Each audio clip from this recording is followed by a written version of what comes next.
Parfait. La table est mise pour qu'on accueille Gaston Caillé, qui est membre de la Fédération de trappe du Québec et je crois bien de celle de Chaudière-Appalaches. Bienvenue dans les salles des nouvelles, Monsieur Caillé. Merci d'être là. Oui, bonjour. Bonjour tout le monde. Bonjour. On regarde ensemble la réglementation aujourd'hui selon divers angles et je commencerai tant qu'à venir de faire une météo où on est encouragé puis on sent que ça s'en vient, le beau temps.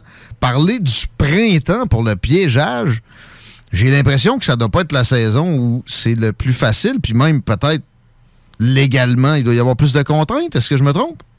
Ben, selon les espèces, il y a du piégeage, en fait, presque 8 ou 9 mois par année. Le printemps, c'est particulièrement la saison pour le rat musqué. OK. Et également la saison printanière de l'ours noir. Oui, ça, c'est vrai. OK, c'est vrai, on peut encore piéger ça, l'ours noir. Tout à fait. C'est un des animaux au Québec qui peut être et piégé et chassé, carrément. Puis bon, les saisons, ça se chevauche parce que je pense que pour ce qui est de l'ours, sa chair va être meilleure quand il y a eu son jeûne récemment. Hein? Ah oui. Bon, la chair va être comestible, peu importe que ce soit le printemps ou l'automne. Là, c'est une question de goût. Ouais, okay. C'est sûr qu'elle va peut-être changer de texture ou de goût. Mais l'ours printanier se piège, voyez-vous, du 15 mai au 30 juin. C'est la même période que la période de chasse. OK. Parlons du rat musqué, 2 secondes, ça m'a intrigué aussi. Là, on est beaucoup sur les règlements aujourd'hui, mais je vais faire des petites apartés comme ça quand j'ai des étincelles de questionnement. Voyez-vous, le rat musqué, c'est une saison continue qui va de l'automne au printemps. Ah bon? Terminée vers le 15 avril. OK. Puis, c'est ça qui va débuter l'automne. On peut le piéger pendant toute cette période-là, là, du octobre-novembre jusqu'au milieu d'avril. D'accord. Avant de parler de la réglementation, le concernant spécifiquement, encore plus, qu'est-ce qu'on fait avec ça, du rat musqué? Un peu comme du castor, on va faire des chapeaux? Ça peut ressembler? Oui, c'est une fourrure. C'est un animal à fourrure, et puis ça va, la fourrure va se commercialiser. Et l'animal comme tel, la chair est comestible. Donc, on peut la consommer. Ça a un goût de viande de bois, là. C'est de gibier. Ben oui. Et ça veut pas dire que, vu que c'est un rat, ça se tient dans des places non recommandables, nécessairement. On l'appelle rat musqué, mais ça n'a rien à voir avec un rat. D'accord. Puis bon, lui, la réglementation, c'est un exemple. Oui. Qu'est-ce qu'on fait après s'être mis membre de la Fédération, avoir reçu la formation? D'accord. Bon, qu'est-ce qu'on fait pour être légal puis trapper le rat musqué, par exemple? Bon, d'accord. Au départ, quand on veut piéger, il faut suivre une formation sur le piégeage. C'est obligatoire. Cette formation-là nous permet d'obtenir le certificat du piégeur. Et ce certificat-là, on va en avoir besoin pour se procurer le permis de piégeage. Mm-hmm. Ça s'appelle le permis de piégeage professionnel. Ouais. Puis, par la suite, avant de pratiquer l'activité, le piégeur a tout avantage à bien se familiariser avec la réglementation. C'est ça qui encadre le piégeage. qui est assez lourde, là. Oui, c'est vraiment bien encadré. Pour une adéquate gestion de la ressource animale à fourrure, le piégeage est vraiment réglementé. Il n'y a pas grand-chose qui se piège légalement l'été, là, de ce que je suis capable de lire. Non, pas du tout. C'est ça. Le dernier animal sur lequel il y a une période, ça se termine le 15 mai, c'est l'ours. OK. Ensuite, les premières saisons de piégeage qui vont débuter, ça va être le 18 octobre, selon l'endroit. Parce que à des fins de gestion des animaux à fourrure, le Québec est divisé en 96 unités de gestion des animaux à fourrure, qu'on appelle communément UGAF. OK. Puis dans ces UGAF-là, selon les espèces, la période va varier. Par exemple, dans la région de Chaudière-Appalaches, vous avez les UGAF 78 et 79, alors que dans la région de Capitale-Nationale, sur la rive nord du fleuve, il y a les UGAF 38 à 41. D'accord. Si on prend l'exemple des canidés, loup, coyote, renard, dans l'UGAF 41, sur la rive nord, ça va ouvrir le 18 octobre. Ouais. Et sur la rive sud, sur les UGAF 78-79, ça ouvre le 25 octobre. Parce que peut-être que c'est un peu plus chaud ici, évidemment, le sud. Oui, exactement. Selon les zones climatiques, la fourrure va être plus... On appelle ça une fourrure qui va être en saison. Qui va être plus propice à la confection de vêtements. Alors, c'est pour ça qu'on ne trappe pas l'été. C'est pour ça qu'on ne le permet pas. C'est pas... on voulait donner un break aux animaux, mais on vise le moment où leur fourrure est moins belle. C'est ça, parce que la finalité du piégeage, c'est pas mal commercial. Hein? C'est dans le but de vendre les fourrures, alors qu'il faut quand même attendre une période où ils ont une certaine valeur. D'accord. Maintenant, pour la façon de piéger, il y a plein de choses qui sont pas permises et à commencer par les pièges en soi, il y a beaucoup de fausses perceptions aussi là-dessus. Exact. C'est plus comme avant. Le trappeur qui va débuter, il va devoir se familiariser avec les engins permis et les méthodes permises. Aujourd'hui, on a ce qu'on appelle un piégeage, entre guillemets, humanitaire. Okay. C'est-à-dire qui va causer le moins de souffrance possible aux animaux. Mais ça, je crois que vous allez avoir une émission sur le sujet en particulier. Ouais.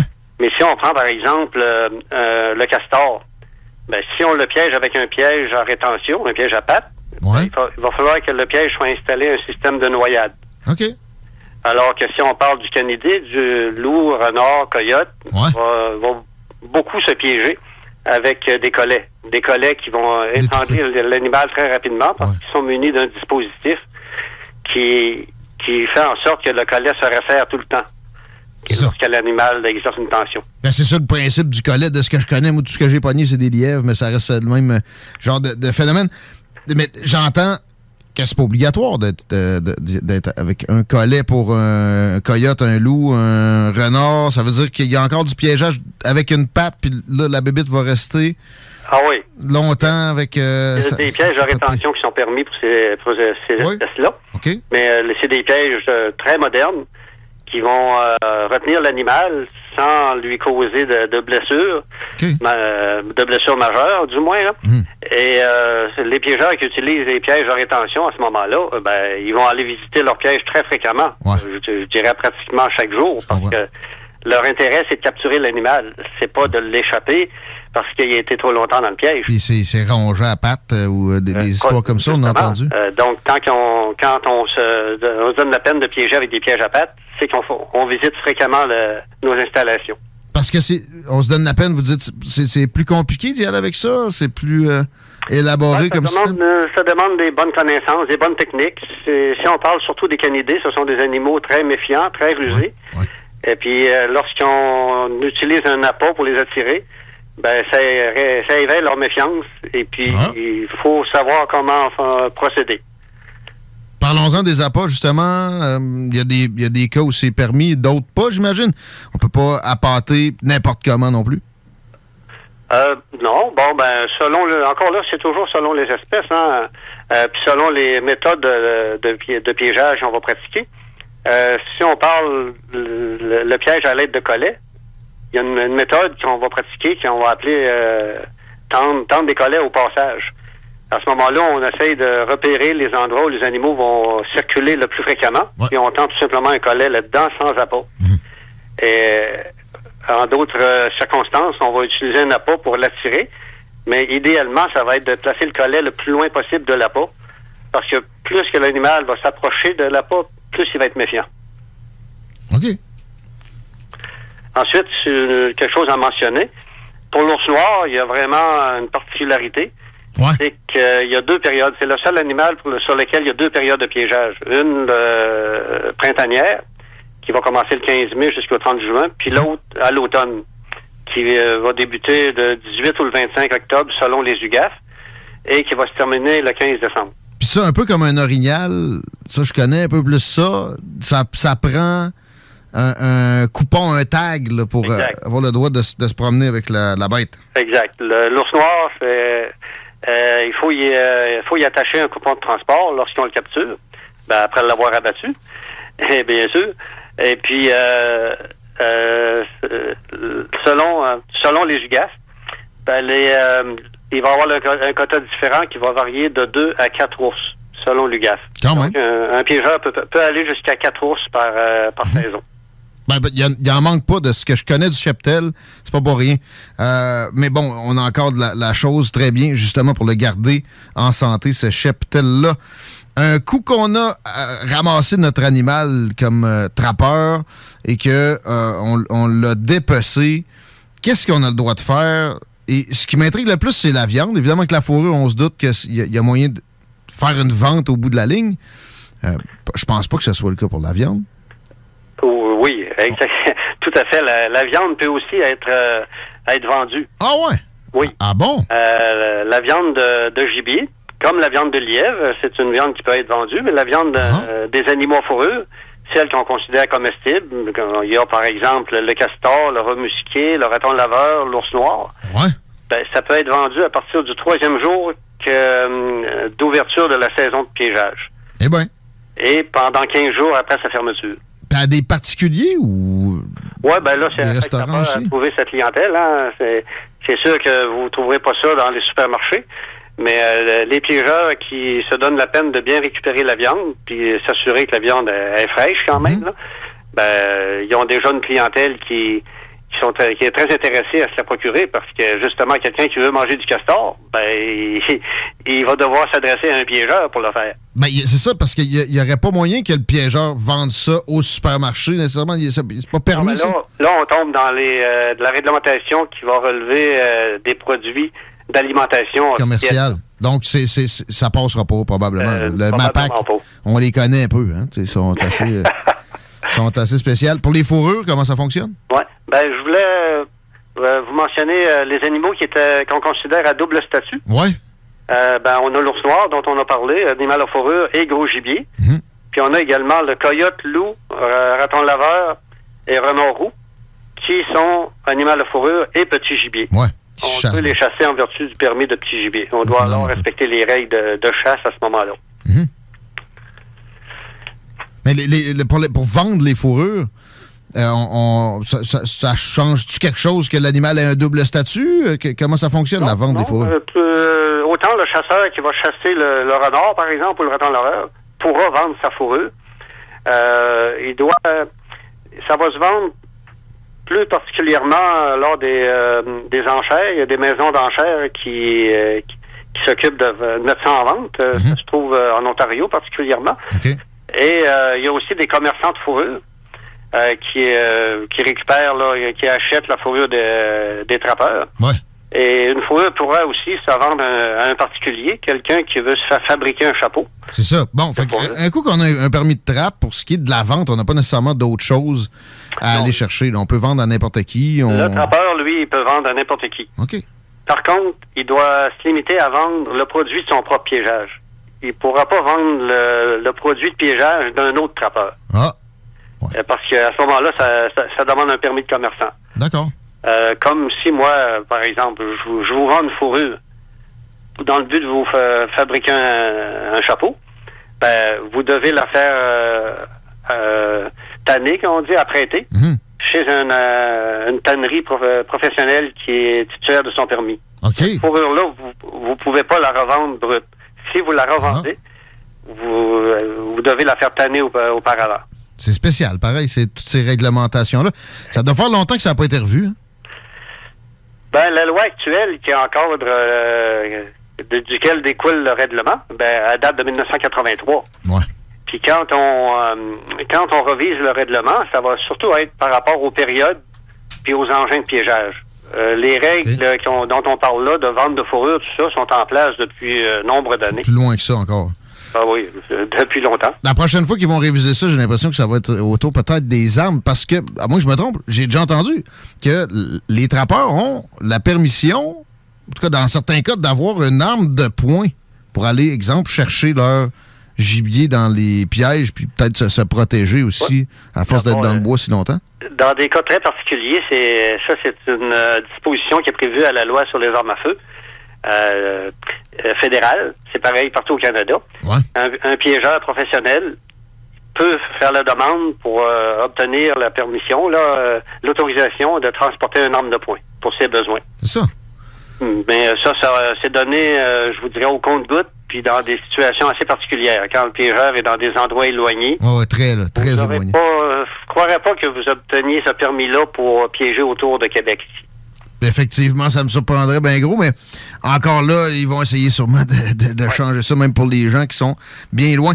On avait à parler aussi de récupération des pièges. J'en croise, moi, dans le bois, des pièges à certaines occasions. Je connais rien là-dedans encore. Fait que je sais pas s'ils sont clenchés ou... Parlons-en un peu. Est-ce que les trappeurs sont obligés d'enlever complètement les machines du spot? En période de piégeage, toute personne qui se balade en forêt peut s'attendre à ce qu'il y ait des pièges de tendus. Donc, si, par exemple, vous vous baladez et vous promenez votre chien, gardez-le en laisse. Parce que le chien peut être attiré par un appât, pourrait se prendre dans un piège. C'est plate, ça? Okay. Oui, mais faut justement être bien avisé de cette possibilité-là. À partir du 18 octobre, aller jusqu'au printemps, il y a des possibilités que l'endroit que vous fréquentez, qu'il y ait un piégeur en activité. Pendant l'été, c'est moins probable. Puis, ils sont obligés au moins de déclencher, d'enlever la... Oui. Bon. Tout à fait. À la fin de la saison, les piégeurs c'est obligatoire d'enlever, de désamorcer le piège, si vous voulez, ou de l'enlever complètement pour le rendre inactif, parce que la saison est terminée. Mais ils sont pas obligés de l'enlever complètement?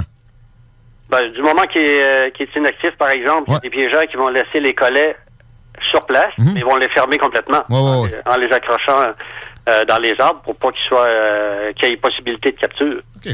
Mettons un piège à martre, souvent, il peut y avoir une petite cage avec ça, là. Oui, ce qu'on appelle une boîte à martre, pour installer le piège dedans, oui. Fait que tant qu'il est désamorcé, si je croise ça, c'est legit. Il n'y a aucun problème. OK.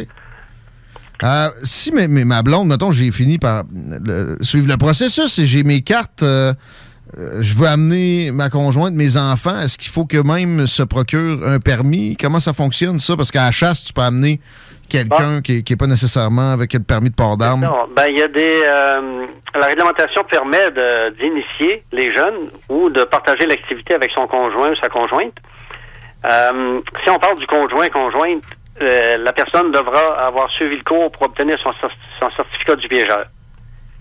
Puis à ce moment-là, pourra pratiquer l'activité sur le permis du conjoint ou de la conjointe. Si les deux piègent en même temps, les deux devront être accompagnés ensemble. Là. Et pas question qu'un prenne une trail puis l'autre trail. Puis l'autre trail. Comme à la chasse, à peu près. Comme à la chasse, oui, exactement. Parce qu'à ce moment-là, il n'y a qu'un permis. Les deux personnes piègent en vertu du même permis. À ce moment-là, il faut que, par exemple, un agent de protection de la faune qui vous vérifie soit en mesure de voir que vous piégez tous les deux en vertu d'un permis. On comprend. Et puis les jeunes, par contre, les autres, ils peuvent, tout en accompagnant un adulte, peuvent pratiquer le piégeage sans avoir suivi le cours, sans avoir les jeunes jusqu'à l'âge de 18 ans. Ah! Et c'est pas nécessaire qu'ils aient le certificat du piégeur. OK. Donc, eux autres, pour les initier, pour leur montrer la bonne pratique du piégeage. Assurer une relève. Assurer une relève. Jusqu'à l'âge de 18 ans, ils peuvent piéger sur votre permis, sur le mien, en autant qu'ils m'accompagnent de près, là. Pas si mal faite, cette réglementation-là. Est-ce qu'il y a des choses que vous changeriez si vous étiez demain matin le ministre de la Faune, ou ça a de l'allure pas mal? Depuis le temps que la réglementation est en place, elle a été revisée à quelques reprises quand même. Puis je crois que maintenant, c'est les saisons qui vont bouger selon les espèces, selon les populations des espèces. Si on doit raccourcir une saison parce que on veut limiter le prélèvement. Mais autrement, la réglementation en place, elle a été relativement bien raffinée et puis elle convient à l'activité pratiquement parfaitement. Là. Fait que juste du fine-tuning, exemple, peut-être, mettons, autour de Montréal, ils ont des problèmes de coyotes. D'augmenter les possibilités de prélèvement éventuellement, ça pourrait être pas fou, mais ça, c'est faisable sans une refonte trop approfondie. On comprend. Et c'est très intéressant de vous entendre, M. Caillé. Merci d'avoir été avec nous aujourd'hui. On remet ça. Ça m'a fait plaisir. Éventuellement. J'aimerais rajouter un petit mot. On vous écoute. C'est inviter tous les trappeurs, toutes les personnes qui vont suivre le cours, de se joindre, de rentrer membre de la Fédération des trappeurs gestionnaires du Québec. Parce que la Fédération, c'est le représentant des piégeurs vis-à-vis le ministère. Donc, les trappeurs qui veulent demander des modifications sur les engins, sur les règlements, le meilleur canal pour ça, c'est de passer par la Fédération des trappeurs gestionnaires du Québec. Excellent, c'est dit. On vous a entendu. Merci. Bien gros. Grand plaisir. Bien. Gaston Caillé, mesdames, messieurs, qui nous parle de trappe, un sujet qui est trop peu abordé dans les médias en général. c'est perçu trop souvent aussi de façon négative. Et ça nous fait nous préoccuper de notre faune ici. On la connaît mieux, hein?